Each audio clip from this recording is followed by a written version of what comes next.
Olá pessoal, tudo bem? Vamos iniciar mais uma aula. Hoje nós vamos trabalhar a questão das classes terapêuticas dos medicamentos, certo pessoal? Vocês que trabalham em farmácia, aliás nós, né? Eu tenho que me incluir também. Então a gente se dá muito com essa situação de pessoas que chegam à farmácia procurando medicamento, né? Isso para curar esses males menores, né? Males menores ninguém vai para médico, certo? Geralmente as pessoas procuram uma farmácia para tratar dessas doenças, né? Dessas pequenas patologias. Mas antes de mais nada, pessoal, o que são classes terapêuticas, né? Classes terapêuticas são aquelas classes que os medicamentos estão inseridos, certo?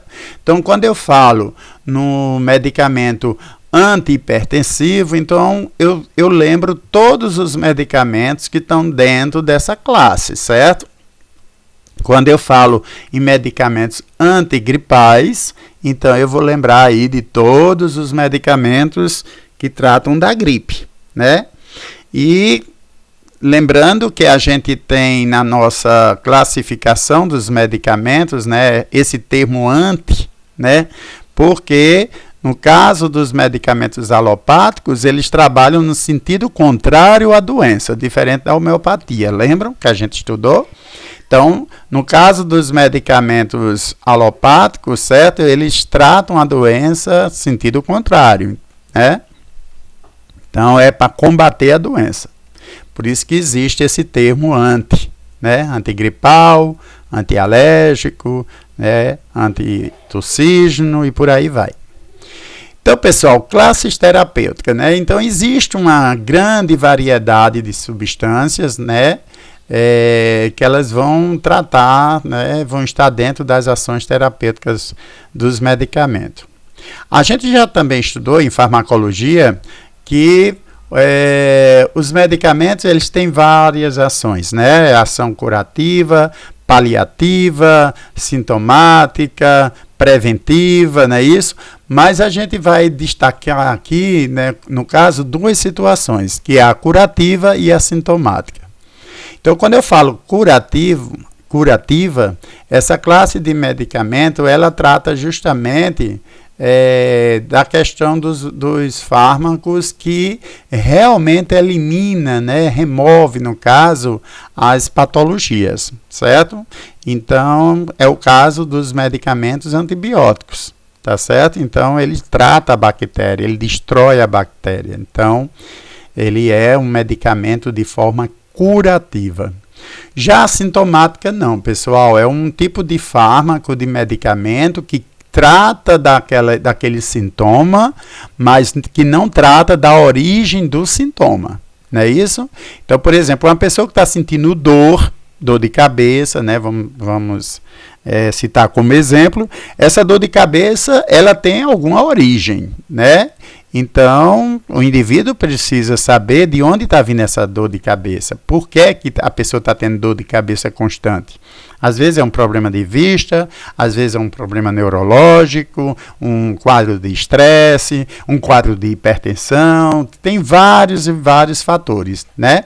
E eu coloquei também como exemplo, né, a dipirona. A dipirona é um analgésico, né, mais procurado nas farmácias e também tem ação antitérmica, né, mas ele trata dos sintomas, né, dor e febre são sintomas, não é isso? A gente já também comentou sobre isso. Então, pessoal, a gente vai lidar muito com essas situações de indicações de medicamento na farmácia, tá certo? Então, por exemplo, a gente sabe que muitos medicamentos, né, muitas doenças, né, esses males menores, as pessoas não vão a médico, né, eles não procuram médico. Geralmente, eles vão à farmácia, procuram lá um atendente, um técnico de farmácia, ou farmacêutico e tal, para se consultar, né, entre aspas. Então, daí vem a questão da indicação do medicamento. A gente não prescreve, a gente indica, né. Então, vamos lá. Então, pessoal, tem aí, ó, alguns males menores, né, que as pessoas chegam à farmácia procurando. Então, um deles é medicamento para dor de cabeça, medicamento para febre, né, medicamento para resfriado, alergia, tosse, dor de barriga, dores musculares e por aí vai. Esses são alguns exemplos, né, daquele tipo de patologia que o paciente vai procurar você na farmácia, certo? Quando você estiver lá atuando, muita gente vai chegar na farmácia e vai lhe pedir uma indicação desse medicamento. É claro, pessoal, que a início você vai ficar ainda um pouco, né, frio na barriga, porque você não tem ainda o conhecimento, né? Isso aí é um processo contínuo, né, que a gente vai se aprimorando dia após dia, não é verdade? E as indicações de medicamentos, pessoal, tem aqueles grupos a qual influenciam na chamada automedicação, certo? É aquela situação, por exemplo, a família que utilizou um medicamento X para determinada doença, então indica a outro parente, né, o medicamento, certo? No balconista de farmácia a gente tem aí segundo colocado, que chega a 48%, né? Então a gente viu que entre família a indicação do medicamento é até maior do que a indicação lá na farmácia, né? Então os amigos também, né, um indica para o outro, sabe? Ó, eu tomei aquele medicamento assim, assim, assado, tá? Toma também que tu vai melhorar, né? Então aquelas situações.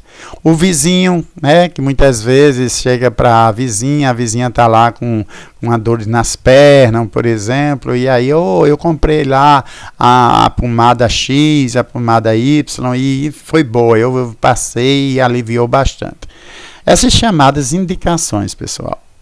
A questão dos artistas de TV, né? A gente sabe hoje que a mídia também tem essa influência muito grande sobre a questão de venda de medicamentos, certo? Tanto é que aqui e acolá a gente está aí vendo na televisão, nas emissoras de televisão, no rádio, anúncio de medicamentos constante, né? Que poderia até ser proibido pela vigilância.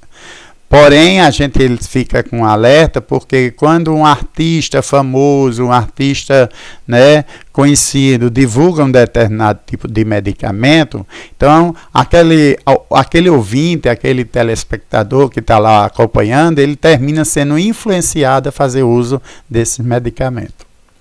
Pessoal, classe terapêuticas é muito extensa, né? Na apostila de vocês tem uma boa parte, não está completa, mas tem uma boa parte. E é lógico que também nós não vamos estudar todos, porque também não dá tempo, tá certo?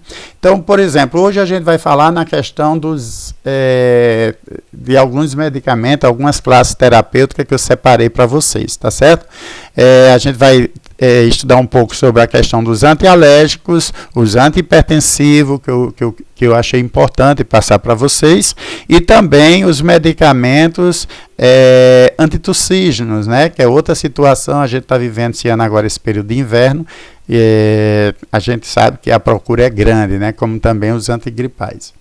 Então, pessoal, vê só, o que é uma alergia? A alergia, ela nada mais é do que uma defesa orgânica, né? A defesa do organismo. Então, quando eu estou com algum processo alérgico, é porque a minha imunidade, o meu sistema imunológico, ele está reagindo a um corpo estranho que porventura chegou no organismo, não é isso?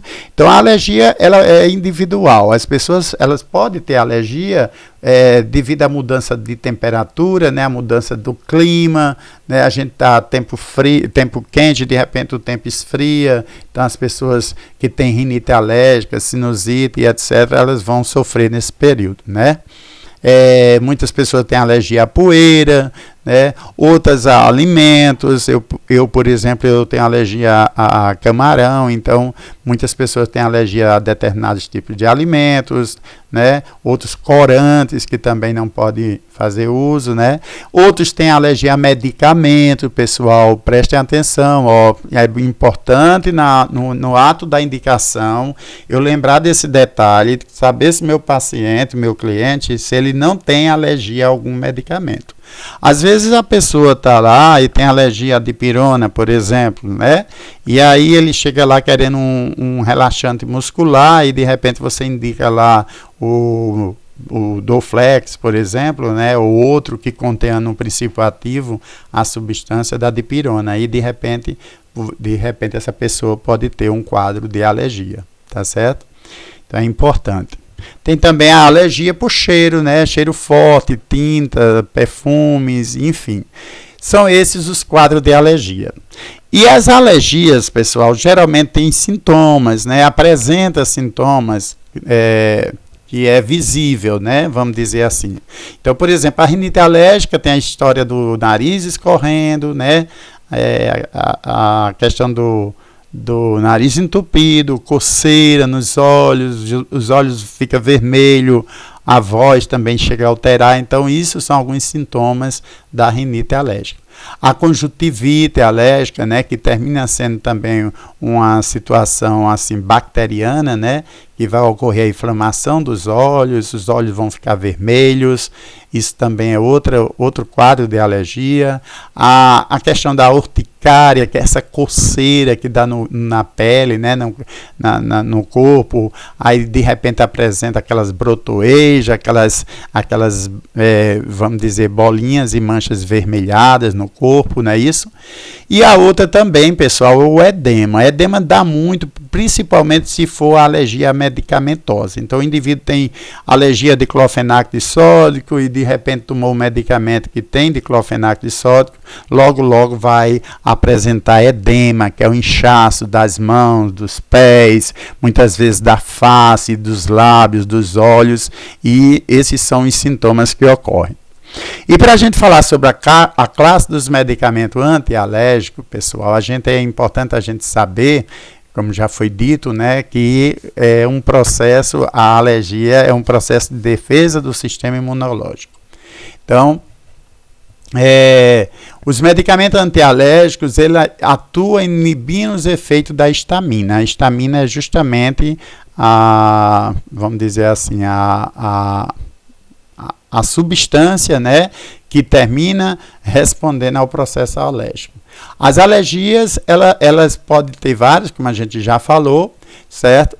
Mas o que eu chamo a atenção de vocês é para a questão dos medicamentos antialérgicos. Vocês perceberem, os medicamentos antialérgicos, eles não são taxados. A gente até estudou isso na aula anterior, né?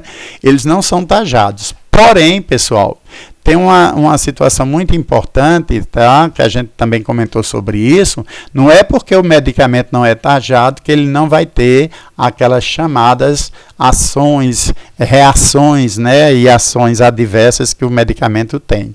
Então, as reações são essas, principalmente distúrbio de coordenação, principalmente se for uma dose alta, né? De repente pode surgir o caso de constipação intestinal, perda de apetite, sonolência, cansaço, pressão baixa, tá? A sonolência, pessoal, eu chamo a atenção de vocês também, porque a gente vai encontrar dois tipos de medicamento antialérgico. A gente vai ter aquele que realmente é sedativo, como é o caso do Histamin, que é o desclofeniramina, mas tem também o prometazina, que é o Fenergan. Eles são medicamentos que causam sono. E tem também os não sedativos, né? Como exemplo aí nós temos o loratadina, que é um antialérgico, mas que tem essa vantagem de não causar alergia, sono. Pessoal, a outra classe também de medicamentos que a gente vai estar trabalhando nessa aula, certo?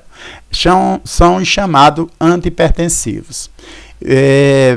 Ter muito cuidado, pessoal, porque o paciente que às vezes chega na sua farmácia para aferir a pressão e muitas vezes ele não tem o histórico de hipertensão, ele não toma nenhum medicamento antihipertensivo, mas de repente ele pode apresentar um quadro de pressão alta, né? E o que é uma pressão arterial, o que é uma hipertensão? Nada mais é do que a soma do débito cardíaco, certo? Vezes a resistência periférica total. A resistência periférica, né, que está associada aos vasos e artérias. A gente sabe que o sangue ele é bombeado pelo coração, né? E a partir de então é jogado na corrente sanguínea, e para que e para que exista um fluxo, né, legal do sistema circulatório, é necessário que coração e artérias, né, que seria a resistência periférica, né, o sistema periférico, ele esteja livre, né? Então, por exemplo, não adianta o coração estar sadio e ele jogar uma quantidade de sangue nas artérias e as artérias estarem já obstruídas, né, com gordura nas paredes, o que nós chamamos de arteriosclerose, né? Essas gorduras ela terminam diminuindo o calibre da artéria, né? Fazendo que a partir de então haja dificuldade no fluxo sanguíneo, ocorrendo a partir de então o quadro de hipertensão. A hipertensão, pessoal, é um caso muito sério, tá? É uma situação que a gente não deve estar passando medicamento para pressão alta em balcão de farmácia. O correto é você, de repente, encaminhar essa pessoa para um cardiologista, orientar a procurar um cardiologista, um médico cardiologista, que é o médico correto, tá certo? E no caso de hipertensão, claro, né, você vai chamar o farmacêutico, alguém mais vamos dizer assim, mais experiência do que você, ou graduado, que ele possa, então, num caso, passar um medicamento que a gente chama de medicamento de emergência, né? Então, o fato de eu ter um paciente que está lá, ele não sabia que tinha pressão alta, ele chegou na farmácia e verificou a pressão está 18/10, 20/10, sei lá, e eu vou deixar esse paciente sair com essa pressão arterial nesse pico, né? De repente ele pode ter um AVC, ele pode infartar e tudo mais. Então, eu posso ajudar esse paciente de forma emergencial, oferecendo a ele até um medicamento simples, que é o captopril, né? É o único que eu posso oferecer a ele no momento como medicamento de urgência, tá certo? E orientá-lo a procurar o cardiologista, o médico cardiologista, para fazer exames. Como eu ia dizendo, pessoal, medicamento para pressão arterial a gente não deve estar indicando, né? Porque existem várias situações de medicamento, né? E isso vai depender de pessoa para pessoa. Então, a hipertensão ela está associada a vários fatores. Para isso, existem várias classes de medicamentos antihipertensivos, né? A gente colocou aí, ó, por exemplo, o diurético, né? O diurético é aquele medicamento que vai ajudar a reduzir a retenção de líquido no organismo, tá certo? Essa retenção de líquido ela pode estar associada a vários fatores e a partir de então é indicado o chamado diurético para auxiliar na diminuição dessa retenção de líquido. Então nós vamos ter aí os adrenérgicos da ação central, né? Esses medicamentos, pessoal, eles agem no sistema nervoso central.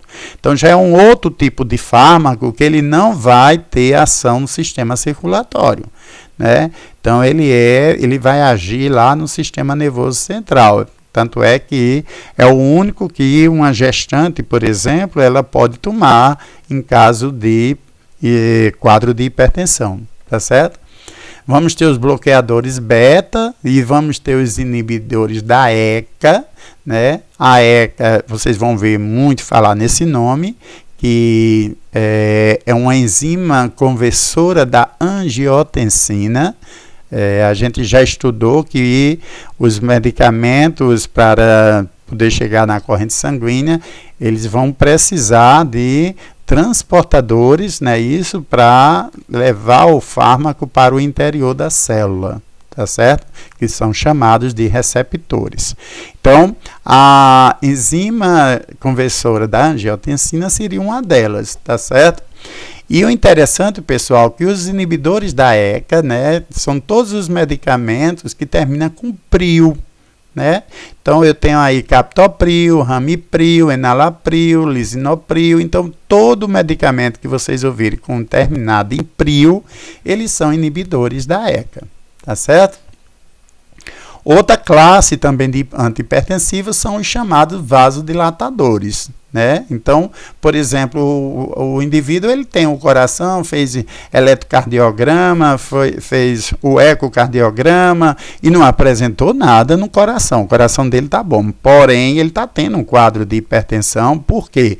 Porque ele está com os vasos, né, fechando, né, vamos dizer assim, diminuindo o calibre. Como eu falei anteriormente, esse indivíduo ele está apresentando gordura nas artérias, que a partir de então vai fazer com que ele, esse vaso, ele não receba o fluxo sanguíneo vindo do coração de forma correta. E a partir de então ele vai precisar tomar um medicamento que vai dilatar seus vasos, fazendo com que melhore esse fluxo sanguíneo, certo? Então são os chamados vasodilatadores. E além do mais, ainda temos o antagonista da angiotensina 2, já é outro tipo de fármaco. Pessoal, e é só um alerta, tá? Que os antihipertensivos, vocês estão vendo aí que tem uma variedade de medicamentos, a gente não pode estar usando de forma aleatória, tá certo? Então, o correto é, como falei anteriormente, é indicar essa pessoa que procure uma ajuda médica. Já os expectorantes e antitussígenos, pessoal, os xarope, né, em geral, vamos lá. O xarope, quando eu falo xarope, muitas vezes chega uma pessoa no balcão de uma farmácia, aí chega para você e diz, olha, eu tô com a tosse e eu queria um xarope bom para tosse, certo? E começa a tosse, né? Então eu preciso indagar o meu cliente e começa a tosse. Nós vamos ter a tosse, pessoal, a tosse chamada tosse alérgica, que é essa tosse que ocorre devido à mudança de clima, né? Então já é um tipo de tosse diferente de uma tosse irritativa, uma tosse seca, né? Então, nós já temos aí dois casos de tosses, né? A tosse alérgica e a tosse irritativa. Eu tenho também a tosse, né, com expectorante, né? Precisando ser expectorada, que é aquela tosse cheia, né? Com secreção, popularmente chamada de catarro, e aí o indivíduo está lá cheio de catarro nas vias respiratórias, né, e de repente pode migrar para o pulmão e começar a cometer de doenças mais graves, tipo uma bronquite, uma pneumonia. Então ele precisa expectorar essa secreção. Isso ocorre muito, principalmente em crianças e idosos, né, que não têm o reflexo do escarro, tá certo? Então o expectorante ele vai ajudar nisso. Então, pessoal, fica o alerta, tá certo? Para a gente saber diferenciar essas situações, tá? Então, quando for o caso de xarope, se certificar se é um expectorante, se certificar se é um quadro de alergia e por aí vai, tá bom? Eu vou passar agora para vocês, pessoal, a nossa próxima aula, tá certo? Vocês estão iniciando os estágios, sei que está com aquele friozinho na barriga, né? Primeiramente, a gente tem que combater a timidez e adquirir os conhecimentos na prática que vocês vão conhecer agora, tá certo?